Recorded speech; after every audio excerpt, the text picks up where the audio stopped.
زمین و زمان تمہارے لیے، مکین و مکان تمہارے لیے، زمین و زمان تمہارے لیے، مکین و مکان تمہارے لیے۔ الحمدللہ رب العالمین، والصلاة والسلام علی حبیبہ محمد وعلی آلہ واصحابہ اجمعین۔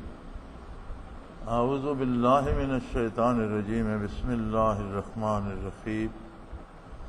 وَإِذْ قَالَ إِبْرَاهِيمُ رَبِّ أَرِنِي كَيْفَ تُحْيِي الْمَوْتَى قَالَ أَوَلَمْ تُؤْمِنْ قَالَ بَلَى وَلَكِنْ لِيَطْمَئِنَّ قَلْبِي قَالَ فَخُذْ أَرْبَعَةً مِنَ الطَّيْرِ فَصُرْهُنَّ إِلَيْكَ ثم اجعل على كل جبل منهن جزءا ثم ادعوهن يأتينك سعيا واعلم ان الله عزيز حكيم۔ مثل الذين ينفقون أموالهم في سبيل الله كمثل حبة أنبتت 7 سنابل في كل سنبلة 100 حبة والله يضاعف لمن يشاء والله واسع عليم۔ اللهم سبحانك لا علم لنا إلا ما علمتنا إنك أنت العليم الحكيم۔ مولاي صل وسلم دائما أبدا على حبيبك من زانت به السرور۔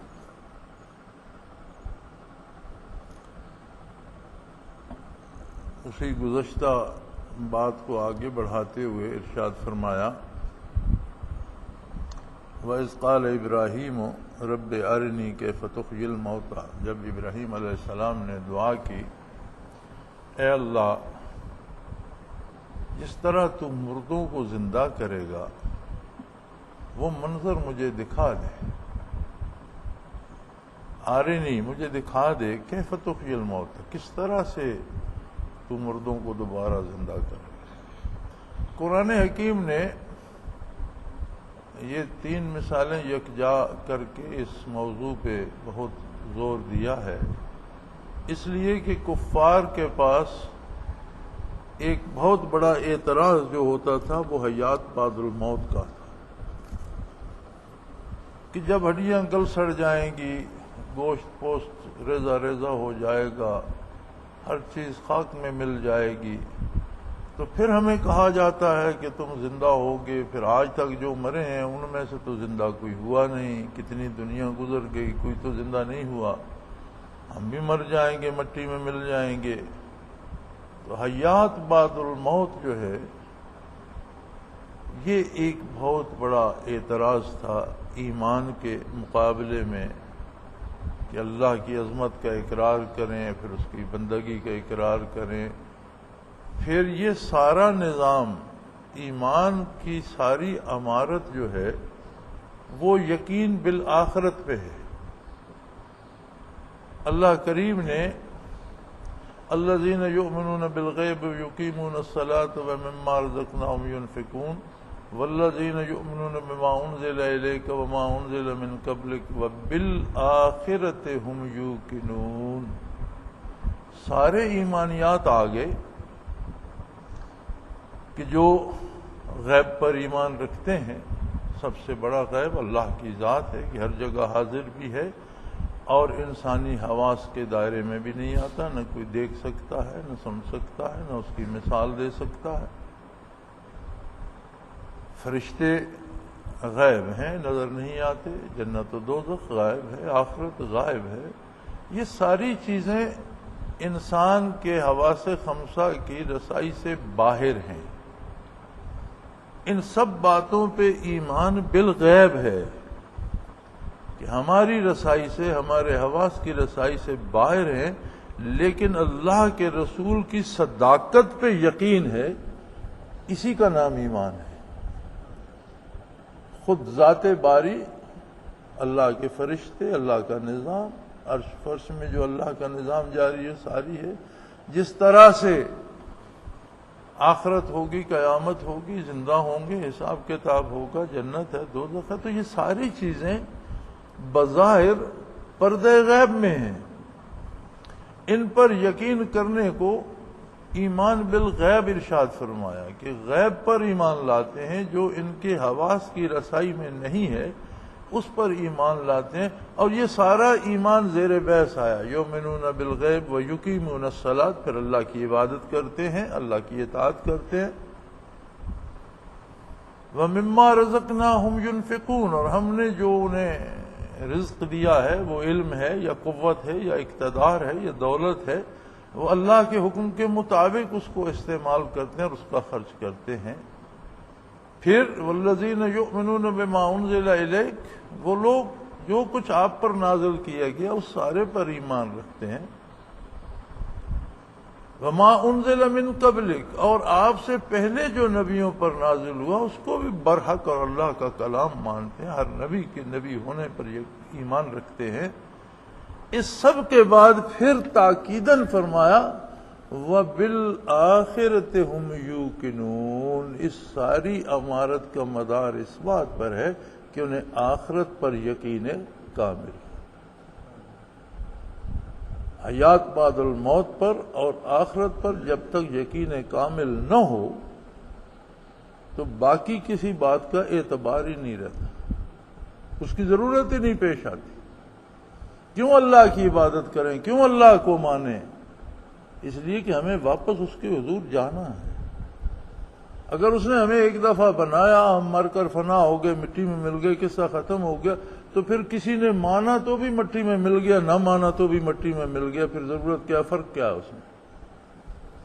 کوئی زندگی بھر نیکی کرتا رہا، وہ بھی خاک کی خوراک بن گیا، اور زندگی بھر گناہ اور جرائم کرتا رہا، وہ بھی مٹی میں مل گیا.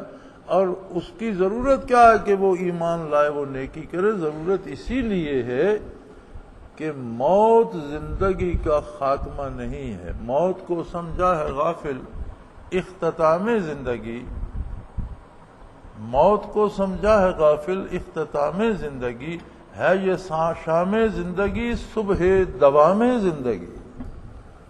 موت ابدی زندگی کی ابتدا ہے، زندگی کا خاتمہ نہیں ہے، بلکہ اس عارضی زندگی سے ایک دائمی زندگی میں داخل ہونے کا نام موت ہے. تو اس پہ یقین نہ ہو تو پھر ضروریات دین کو ماننے کا کوئی جواز باقی نہیں بچتا. حضرت عزیر علیہ السلام نے بھی یہی سوال کیا، لیکن ان کے سوال کرنے کا انداز ذرا مختلف تھا. انا یحیی اللہ ھذا بعد موتها، انا یحیی ھذہ اللہ بعد موتها، یہ جو بستی ویران پڑی ہے، اجڑ گئی ہے، یہ تو یقین ہے اللہ اسے زندہ کرے، پر کیسے کرے گا یہ وہی جانے. یہاں انداز دوسرا ہے، رب ارنی کیف تحیی الموتى، اللہ اپنے کرم سے، اپنی مہربانی سے مجھے وہ نظارہ دکھا دے جس طرح تو مردے زندہ کرے گا. وہ بھی اللہ کے نبی ہیں، ابراہیم علیہ السلام بھی اللہ کے نبی ہیں. بات انہوں نے بھی وہی چاہی جو ابراہیم علیہ السلام نے چاہی، لیکن انداز تخاطب مختلف تھا. انہوں نے فرمایا خدا اسے کیسے، اللہ کریم اسے کیسے زندہ کرے گا؟ اللہ نے ان پر 100 سال کے لیے عارضی موت وارد کر دی، اور اس کے بعد دوبارہ زندہ کر کے پوچھا کہ اب دیکھیے، بتائیے، اور دیکھیے آپ کا گدھا جو مٹی میں مل چکا ہے وہ کیسے زندہ ہوتا ہے، اور کھانا دیکھیے آپ کا، وہ باسی بھی نہیں ہوا، اسے جیسا تھا میں نے ویسے رکھا ہوا ہے. آپ اپنا لباس، اپنا وجود عالی، اپنا سب کچھ دیکھیے، ویسا ہی ہے جیسا تھا. اور 1 صدی بیت چکی ہے، میں چاہوں جسے باقی رکھوں، چاہوں جسے مٹا دوں، چاہوں اسے دوبارہ زندہ کروں، یہ سب میری قدرت میں ہے.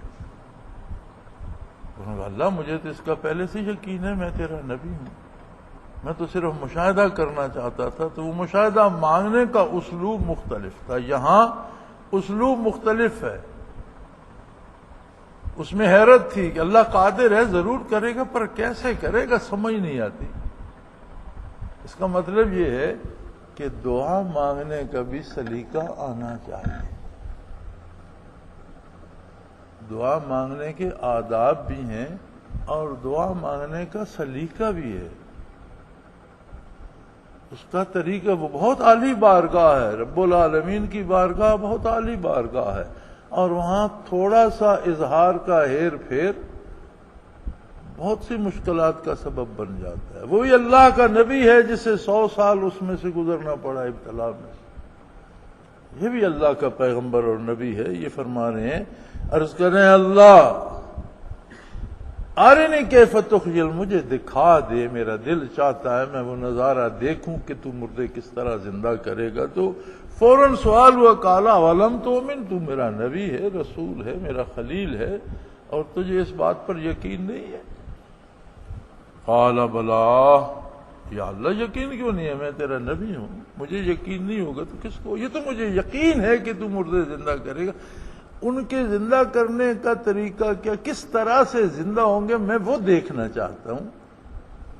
وَلَٰكِن لِيَطْمَئِنَّ قَلْبِي، میں نے ایک مخلوق کو تیرا پیغام پہنچانا ہے تو میرے دل کو وہ یقین نصیب ہو جائے جو آنکھوں دیکھنے سے ہوتا ہے۔ اب اللہ ایسا قادر ہے، ہر جگہ موجود ہے، ہر انسان کی رگے جاں سے اس کے قریب تر ہے، لیکن ہر کام میں اس نے ایک ایسا پردہ اوڑھ رکھا ہے کہ کوئی خوش نصیب نگاہ اس تک پہنچے، ورنہ ساری نگاہیں اسباب میں الجھ جاتی۔ یہ مر گیا، کیوں مر گیا؟ یہ بیمار تھا، وہ پیدا ہو گیا، اس کی مدت پوری ہو گئی تھی، وہ 9 مہینے بعد پیدا ہو گیا۔ یہ نقصان ہو گیا، وہ نفع ہو گیا۔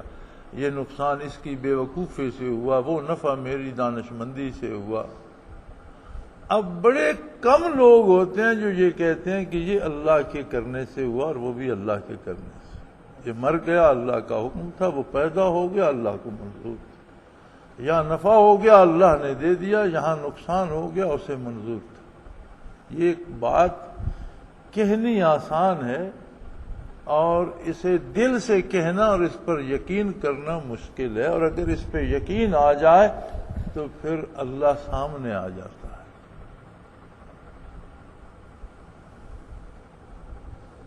وہ ایسا قادر ہے، اس نے اس دنیا کو عالم اسباب بنایا اور اپنے اصولوں کی خلاف ورزی خود بھی نہیں کرتا۔ فرمایا پھر ابراہیم اگر تم دیکھنا چاہتے ہو تو میں تمہیں دکھا دیتا ہوں، لیکن اس کے لیے ایسا کرو،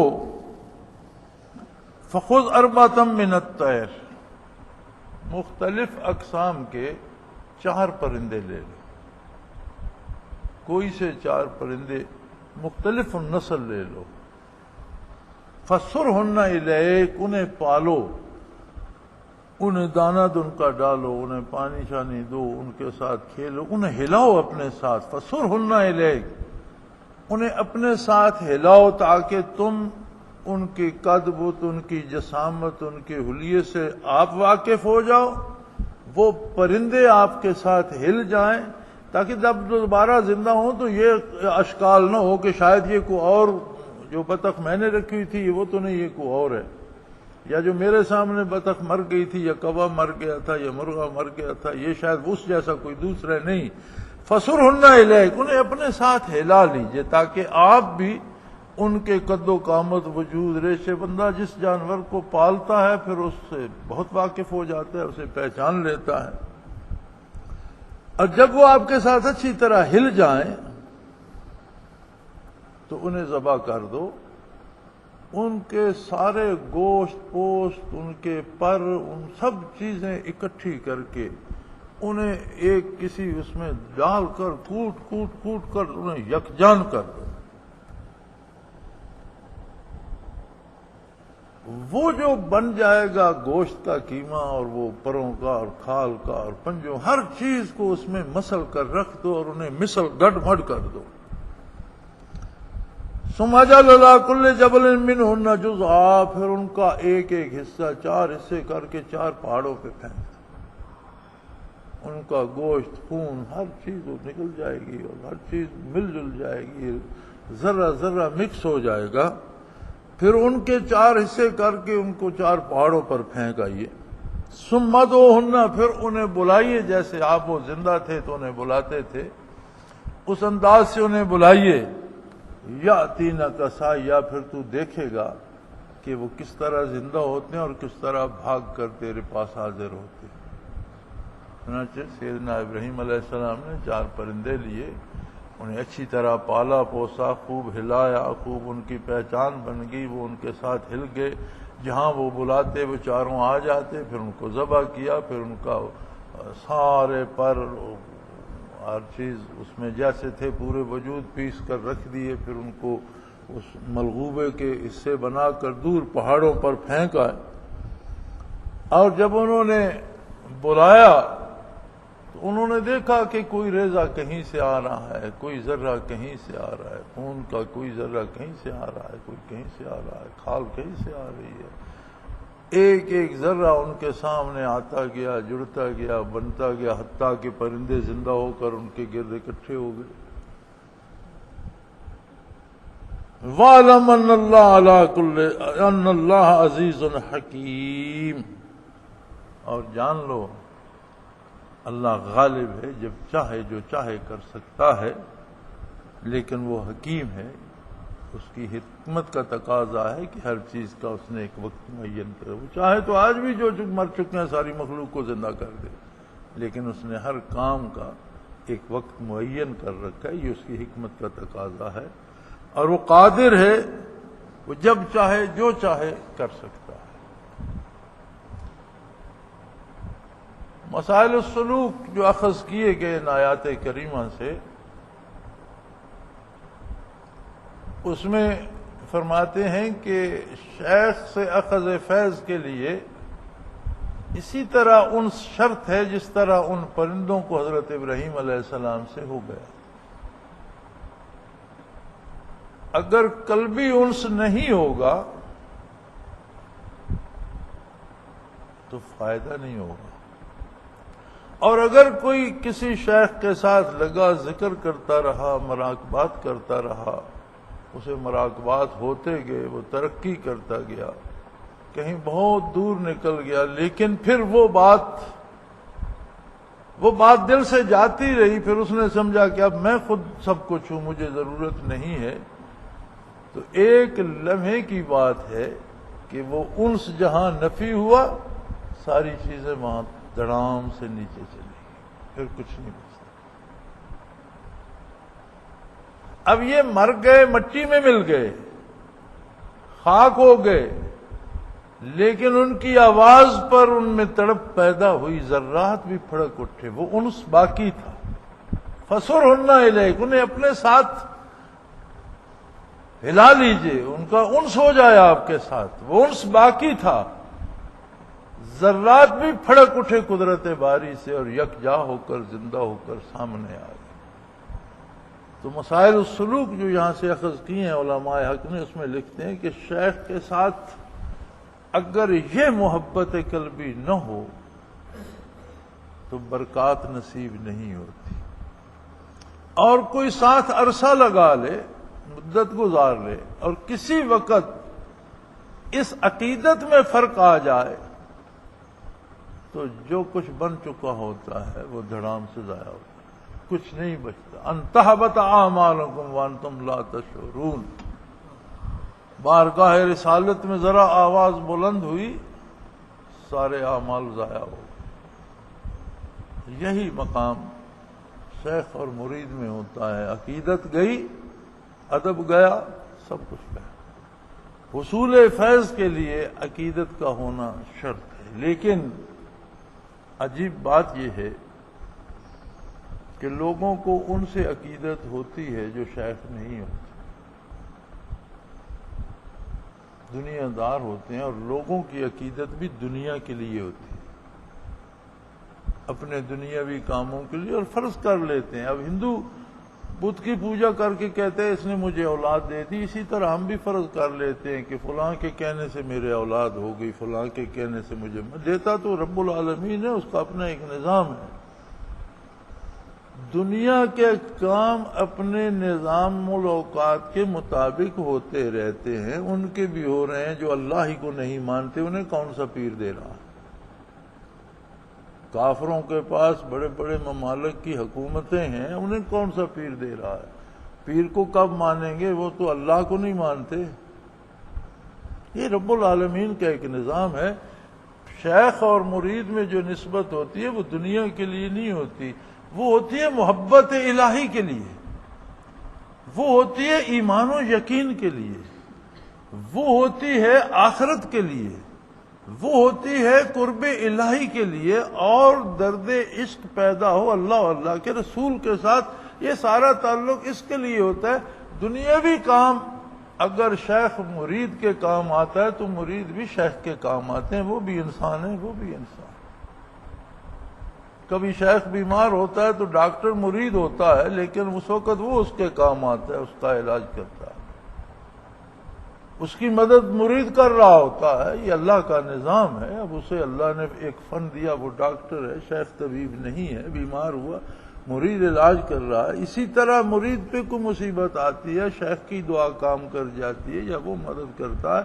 تو یہ سارا عالم اسباب کا ایک لین دین ہے جو دو انسانوں کے درمیان ہوتا ہے۔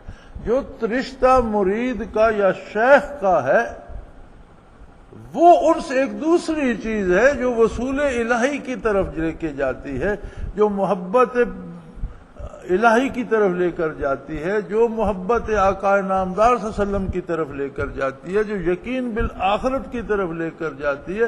تو محض انس نہ رکھا جائے، کسی کو اگر شیخ تسلیم کرنا ہے تو دیکھا یہ جائے کہ اس کے پاس بیٹھنے سے، اس کے ساتھ ملنے سے کتنے لوگوں کی قسمتیں بدلیں، کتنے بدکار نیک ہو گئے، یا کتنے بے یقین تھے انہیں یقین نصیب ہو گیا، یا میری حالت پہلے کیا تھی اور مجھ میں کون سی مثبت تبدیلی آ رہی ہے، میرا یقین و ایمان مضبوط ہو رہا ہے، مجھے اللہ کے ساتھ تعلق محسوس ہو رہا ہے، مجھے نبی کریم صلی اللہ علیہ وسلم سے محبت ہو رہی ہے، پھر تو انس رکھے۔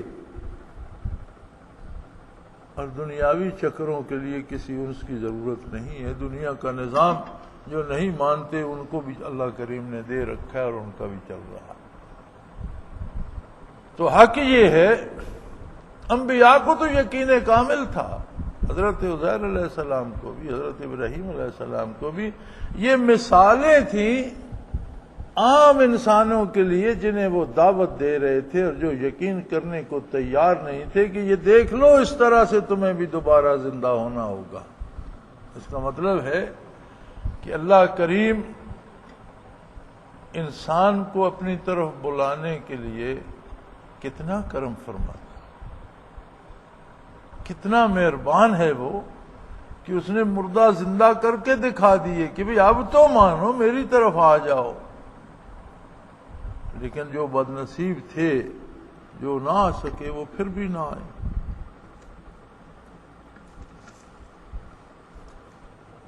دنیا میں انسان کا سارا ہیلا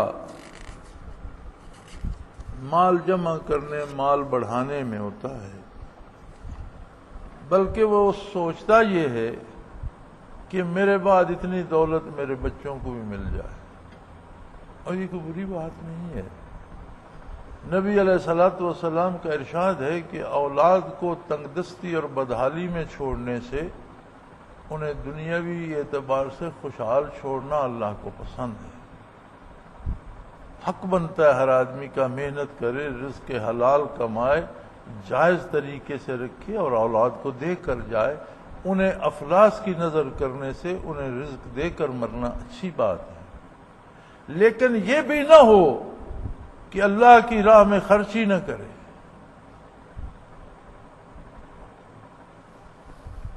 مثل الذین ينفقون اموالهم فی سبیل اللہ، اب یقین ہو جائے کہ آخرت ہے، پھر بھی اسے مال کی محبت گرفتار رکھتی ہے۔ آپ دیکھتے ہیں کہ ہمارے ہاں کتنی نمازیں پڑھی جاتی ہیں، الحمدللہ۔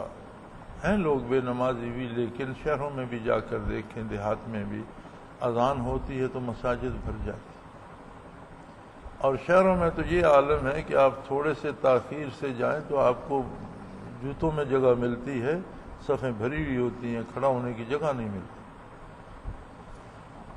حج پہ اتنا رش ہوتا ہے کہ حکومت کو مصیبت پڑی ہو، سارا سال لوگ عمرے کو آتے جاتے رہتے ہیں اور لاکھوں افراد سارا سال یہ سفر کرتے ہیں، لیکن جب مال کی بات آتی ہے تو وہاں سارے ٹھس ہو جائیں۔ ہمارے پاس ایک بہانہ تھا کہ ملک کا نظام ہی سودی ہے، تھا بھی سودی، لیکن سودی نظام میں بھی انگریز کے زمانے سے بھی یہ گنجائش آ رہی تھی کہ جو سود نہیں لینا چاہتا وہ اپنے سرمایہ پہ سود نہ لے، بینک میں سرمایہ رکھے، لیکن اس سے بینک کے اخراجات لیے جائیں گے۔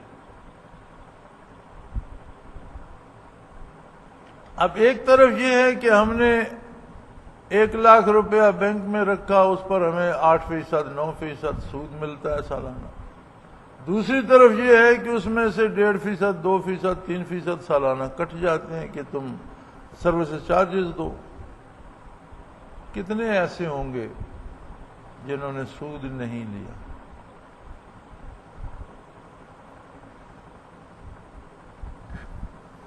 تو یہ جو لقمہ حرام ہے یہ ایک ایسی مصیبت ہے۔ گناہ ہوتے ہیں دو طرح کے، ایک گناہ ہوتا ہے جو طاری ہوتا ہے، وجود پہ طاری ہو جاتا ہے، کفر بھی گناہ طاری ہے، وجود پہ کوئی کفر سے ناک بڑھ نہیں جاتی، کان چھوٹے نہیں ہو جاتے، ایک گناہ ہے جو طاری ہو جاتا ہے وجود، توبہ کرتا ہے تو وہ گناہ مٹ جاتا ہے۔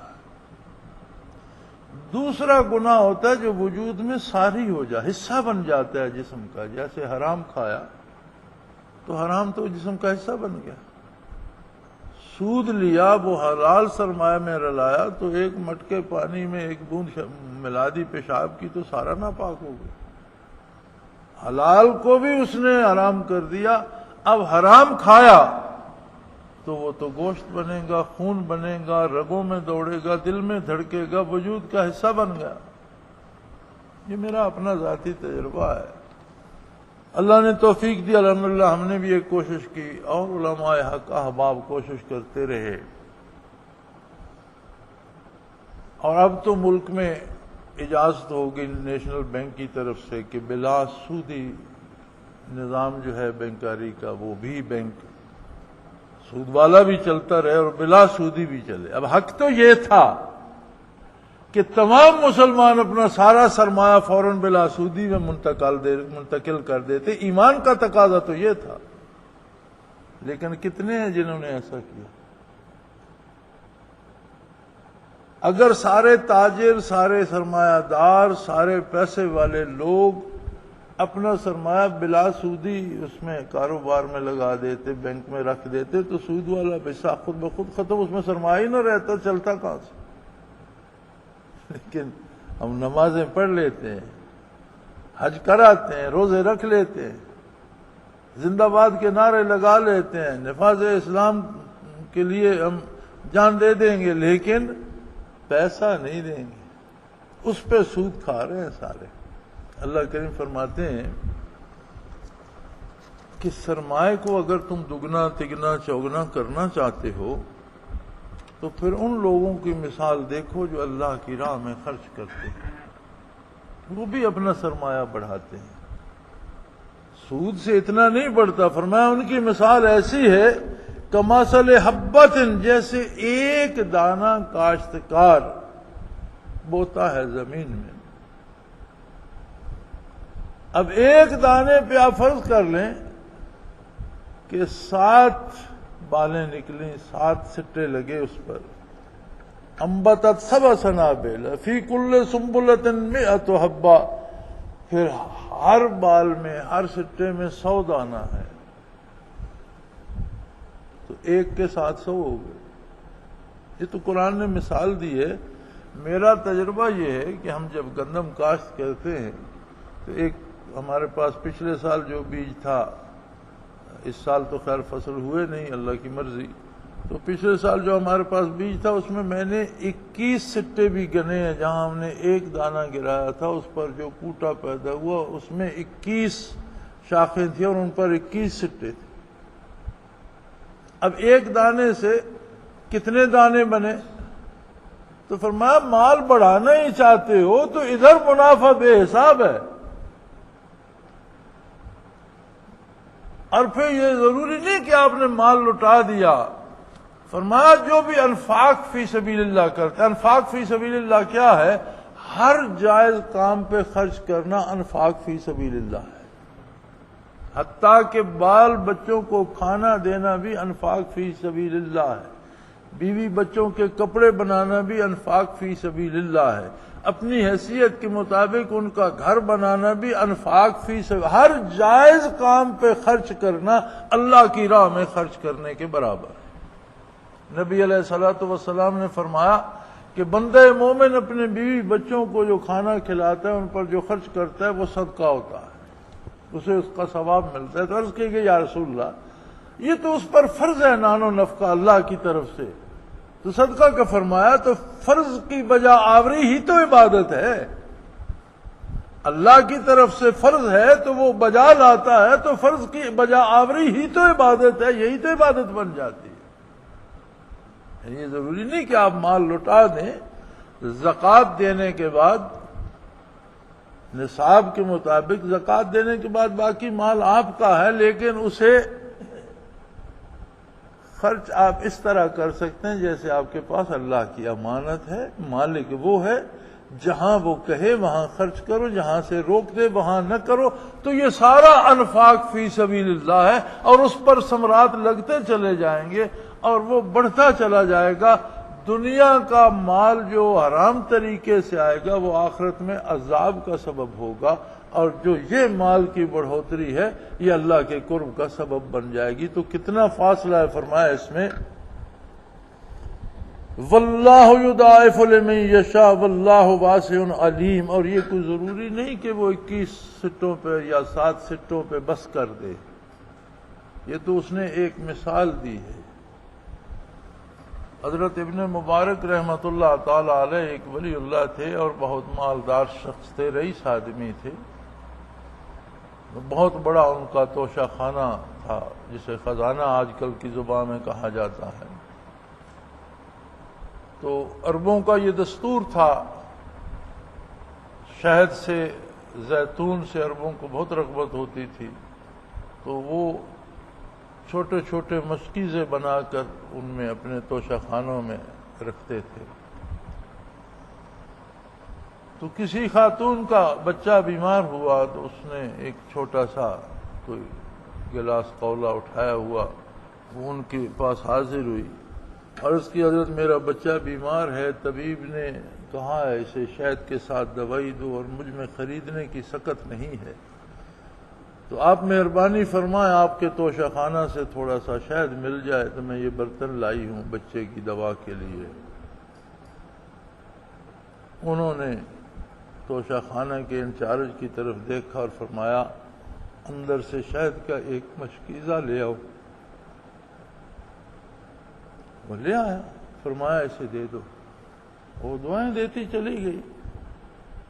تو اس نے عرض کی کہ حضرت اسے چاہیے تھا کوئی چھٹانک بھر، اور چھوٹا سا برتن وہ لائی تھی، آپ نے 20 سیر کا مشکیزہ عطا کر دیا۔ فرمایا اس کا سوال اس کی حیثیت کے مطابق تھا، اس کے لیے تو وہ چھٹانک بھر بھی نایاب ہو رہا تھا، لیکن مجھے اللہ سے حیا آئی دیتے ہوئے کہ وہ کہے گا میں نے تیرا توشہ خانہ بھر دیا اور تو نے میرے نام پر ایک چھٹانک دی۔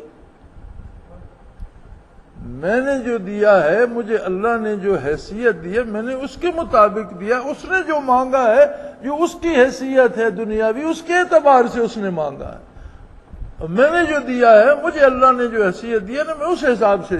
اگر یہ عالم اس کے بندوں کی عطا کا ہے تو جب وہ عطا کرتا ہے تو کتنا بڑھا کر دیتا ہے۔ فرمایا تم نہیں سمجھ سکتے، واللہ یضاعف لمن یشاء، وہ جتنا چاہتا ہے اور جسے چاہتا ہے وہ کتنا زیادہ دیتا ہے، اس پہ کوئی حد نہیں، کوئی پابندی نہیں، اور کوئی اسے سمجھ نہیں سکتا۔ اس کی رحمت بے پایاں ہے، وہ چاہے جتنا بڑھا دے۔